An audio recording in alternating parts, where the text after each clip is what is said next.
You know, sometimes in life, you're just dead wrong. I was dead wrong about the Pittsburgh Steelers this season. In the preseason, I predicted them to finish 6 and 11. They have already exceeded that win total.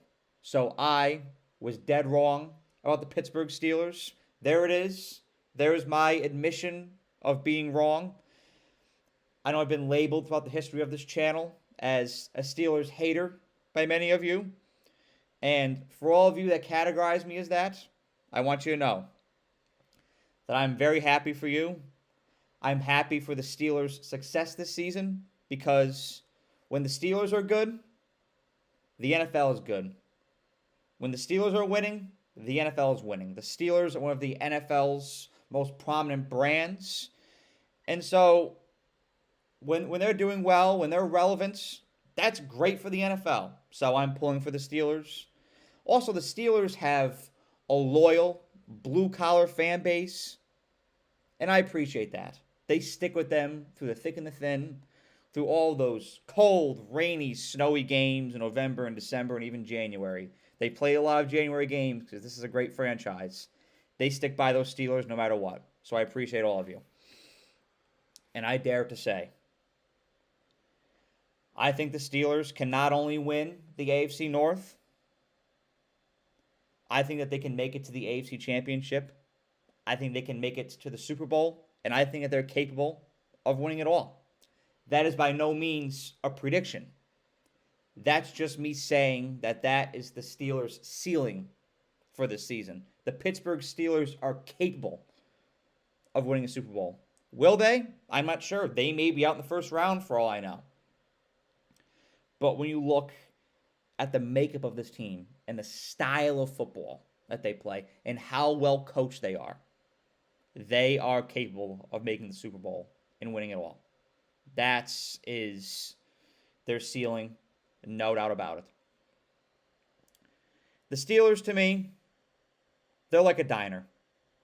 It's nothing sexy, nothing special. Grilled cheese, toast and eggs, coffee or cream and sugar. Nothing special about it, but they get the job done. Pittsburgh, as always, this has always been part of the Steelers' culture.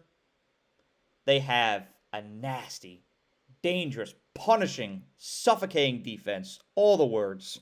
Here's a few stats to illustrate, and trust me, they're going to turn heads.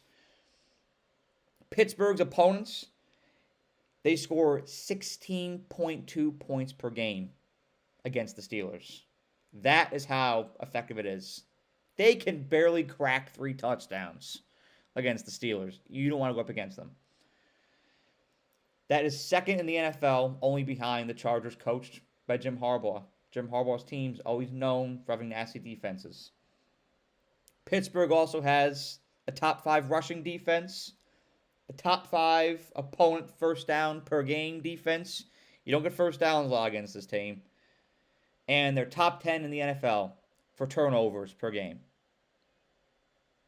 That defense gets the job done. And Pittsburgh's offense, it's nothing glamorous, but it's good enough to play complementary football with their defense. It's inevitable. Pittsburgh moves the ball significantly better with Russell Wilson under the helm than Justin Fields.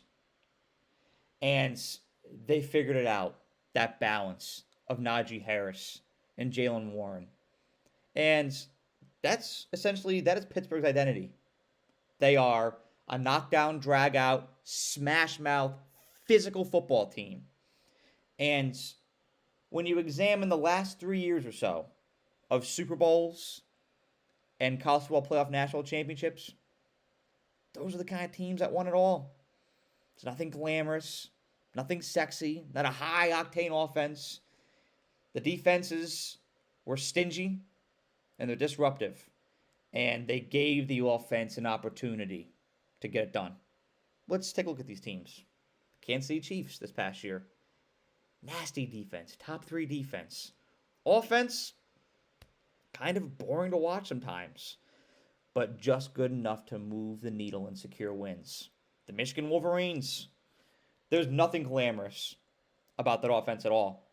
Great run game with running up the gut. J.J. McCarthy was just good enough at quarterback to secure wins, but that defense, you did not want to go up against them. It was nasty. Go back a year before that, Kansas City, still great defense coached by Steve Spagnuolo. The Georgia Bulldogs won it all. Of course, they always have a nasty defense. You go a year back from that. The Los Angeles Rams, fantastic defense. I know the Bengals scored over 30 points against them in the Super Bowl, but for the majority of that year, that Rams defense won them games.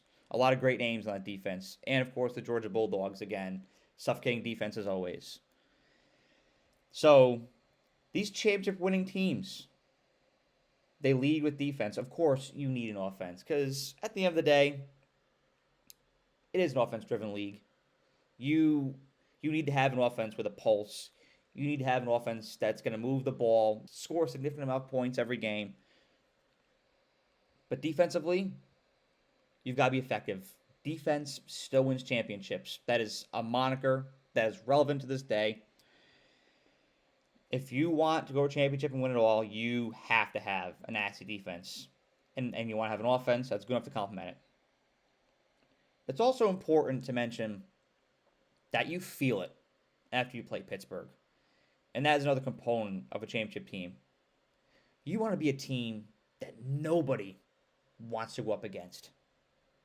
Teams dread going up against you because they're going to have to stop that run against you. That's physical and nonstop. That drum just doesn't stop beating. And they have to go up against your defensive line. And it's going to be like hell for your offensive lineman to hold that pushback. And your quarterback's going to feel it because he's going to get pressured and he's going to get hit all game. That's what Michigan was in college football last year. Were they the sexiest product? No. Were you going out of your way on a Saturday afternoon to watch Michigan football? No. There was nothing really drastically entertaining about it. But it's going to have to get the job done. Pittsburgh, it's the same exact way. Michigan left every team they played last year hurting. Coaches, players came out and said it. Like, I hate playing this team because they hit you. It's like hell playing them. Pittsburgh's the same way. You don't want to play Pittsburgh. The Ravens are playing them this weekend. I guarantee you they're not looking forward to that because they're going to get hit. It'll be amazing to see what the Steelers can accomplish this year. They may not win the division. They may not go to the AFC Championship. They may not go to the Super Bowl and win it all. But that's their ceiling. And when you have a coach, when you have not only a top 5, but a top 3 coach in the NFL, and Mike Tomlin, the sky's the limit. Because inevitably, he's going to put his guys in the best position they can possibly be to make plays, win games, and make it to the promised land.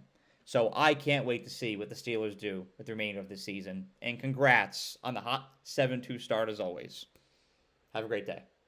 Thank you so much for watching this video.